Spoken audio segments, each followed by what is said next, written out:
J'ai décidé de me rendre dans la capitale mondiale du vaudou, le berceau du vaudou. C'est la ville de Ouidah qui se trouve dans le sud du Bénin, à 1 heure de Cotonou. C'est là qu'est né le vaudou en particulier ? Exactement, c'est là qu'on trouve les premières origines du vaudou. Et c'est là notamment que se trouve le temple des Pitons, qui est vraiment, je dirais, la Mecque du vaudou dans le monde.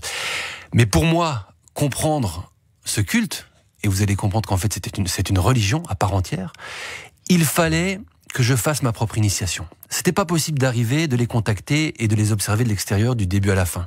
Ils m'ont dit voilà, tu peux approcher notre culture, notre communauté, mais la règle, la condition, c'est que tu te plonges, que tu t'immerges toi-même dans ce culte, dans ces rites. Et donc, j'ai accepté de faire l'expérience. Vous avez tout fait ? Oui, exactement.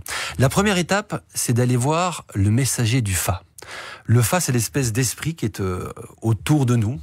Et il existe là-bas des prêtres qui sont censés faire la communication entre la personne qui va faire son initiation et puis ce messager. Et donc déjà là, c'était une première étape avec toutes sortes de rituels, parce que c'est très très très codifié, il y a énormément de choses. Ensuite, ils vont nous désigner une divinité, celle qui nous correspond et qui va nous protéger. Moi, c'était la divinité de Badou. Alors, j'étais assez fier parce que c'est une divinité très puissante, très forte. Alors, j'en ris ici, mais pour eux, c'est tout à fait sérieux. Et quand moi, je me prête au jeu, je le fais de manière sérieuse aussi. Ensuite, il y a des étapes de purification. Ensuite, de nouveaux sacrifices. Ça a duré plus de 4 jours. J'ai vraiment fait chacune étape. Et vous n'aviez pas peur des choses? Parce qu'on vous disait pas à l'avance ce que vous alliez faire, j'imagine, comme étape. Il y avait de la crainte? Non, honnêtement, c'est un peu le principe de mes aventure, c'est que j'essaie de faire confiance aux gens qui m'accueillent, ouais. Et il y a souvent beaucoup de bienveillance. Moi, je leur ai très bien dit que je ne souhaitais pas devenir ce qu'ils appellent vaudouisant. Je voulais faire l'initiation, j'allais le faire sérieusement, en me prêtant au jeu, sérieusement, en faisant toutes les étapes, mais je voulais pas devenir vaudouisant du jour au lendemain. Et j'ai tout de suite senti chez eux une bienveillance, l'envie de nous montrer les choses, parce que ils souffrent énormément des clichés, des préjugés. Partout sur la planète, quand on pense vaudou, on pense à cette image un peu satanique, diabolique, la sorcellerie, alors que pour eux, c'est leur culture, c'est leur religion, une religion à part entière, et aujourd'hui, elle est reconnue par les autorités béninoises. Il y a une hiérarchie, il y a ce qu'on pourrait appeler un pape chez eux, qui est en fait le grand pontife, qui m'a accueilli.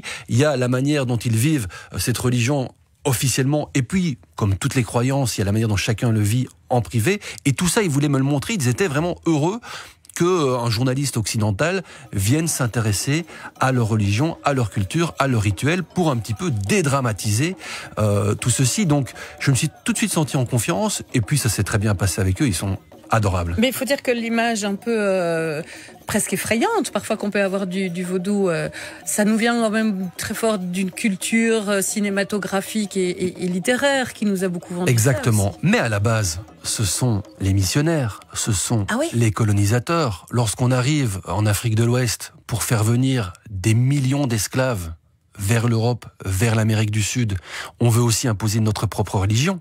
Donc qu'est-ce qu'ils ont fait, les colons, qui voulaient rendre tous ces Africains catholiques?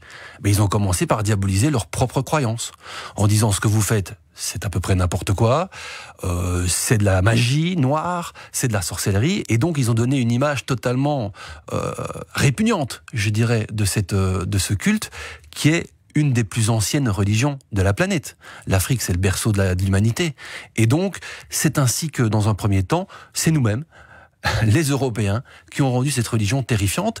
Et dans un second temps, c'est Hollywood. Parce que, à travers les esclaves, ce culte vaudou, il a fait le tour du monde. On a parlé d'Haïti, au Brésil, c'est remonté via les Haïtiens jusqu'au Canada, et donc le vaudou est présent dans de nombreux endroits. Il fait peur parce qu'on ne le connaît pas. Effectivement, ça peut faire peur. Moi aussi, je vous avoue que c'est des rituels qui sont un peu extrêmes. Les sacrifices animaliers, c'est pas facile à voir. Mais il faut savoir que dans toutes les religions, il y avait des sacrifices animaliers. Il y a l'agneau pascal dans la religion catholique, dans la fête de l'Aïd, il y a le mouton, le sacrifice du mouton. Donc ça fait partie des rituels, et nous on les a diabolisés. Mais lorsqu'on se prête au jeu, lorsqu'on approche ces gens, lorsqu'on voit qu'ils font tout ça avec beaucoup de respect, de bienveillance, que les animaux qu'ils tuent, c'est pour les manger aussi. Donc il n'y a pas de gaspillage. Eh bien, on voit les choses autrement et on se rend compte effectivement que c'est un culte avec ses règles et puis sa communauté. Et au-delà de l'aspect initiation, voilà, vous avez passé 5 jours, qu'est-ce que ça vous a apporté? Qu'est-ce que vous retenez finalement de cela, de l'importance finalement de cette culture? Ce que je retiens, c'est que le vaudou est sans doute une des religions les plus tolérantes. Parce que je vous ai expliqué que les catholiques étaient venus, avaient essayé de détruire le vaudou.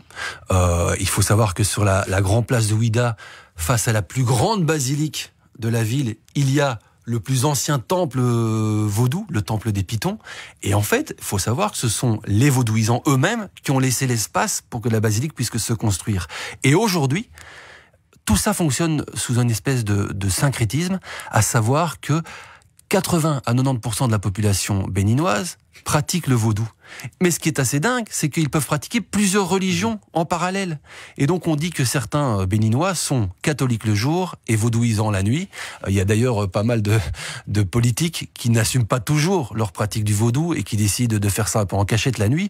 Mais le vaudou, il est présent partout, dans les habitations, dans les rues. Il y a des petits couvents, des petits temples, des gris-gris, des fétiches un peu partout. Et donc il fait partie de leur culture, mais tout en gardant une vraie tolérance, une vraie acceptation pour les autres religions. Donc il y a vraiment une cohabitation, une harmonie entre ces différents cultes. Vous avez parlé du temple du Piton, c'est ça? Oui. Ça se visite? Oui.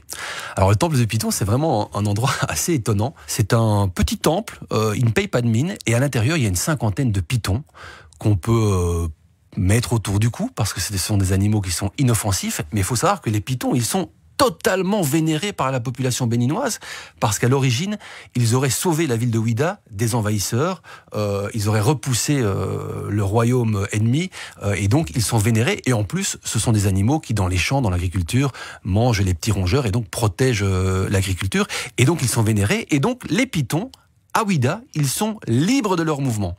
Et c'était très drôle, je vous ai raconté une anecdote. Ça veut dire que le soir, ils ouvrent la porte du temple des pitons, les pitons s'en vont un peu partout dans la ville. Si on les retrouve dans les maisons, dans les habitations, les gens sont très heureux parce qu'ils disent que c'est un signe positif. Et donc, le lendemain matin, ils ramènent les pitons au temple des pitons. Et quand on était là, il y avait un jeune homme qui était avec un sac plastique et qui se demandait mais où est-ce que je peux ramener mon piton? Il ouvre le sac et dedans, c'était un serpent totalement dangereux. Et donc il a fallu le ramener très vite, on a eu un peu peur, j'avoue. Aujourd'hui, est-ce que vous êtes considéré comme un membre éventuel? Alors, je sais, vous l'avez dit, hein, vous ne vous liez pas. Mais est-ce que si vous dites j'ai passé ces étapes, je suis un de vos membres? Je suis un peu plus proche de leur communauté. Mais vous n'êtes donc pas... ça veut dire que non. Alors par contre, si on veut faire les étapes d'initiation jusqu'au bout, normalement chaque année on doit faire des offrandes. On fait beaucoup d'offrandes aux divinités. Mais ce qui est certain, c'est que en faisant cette initiation, eh bien les portes se sont ouvertes. Et j'ai pu faire mon reportage jusqu'au bout. Et si vous souhaitez découvrir encore plus de contenu de ce monde à part, n'hésitez pas à rejoindre notre communauté de voyageurs en vous abonnant à notre page Facebook.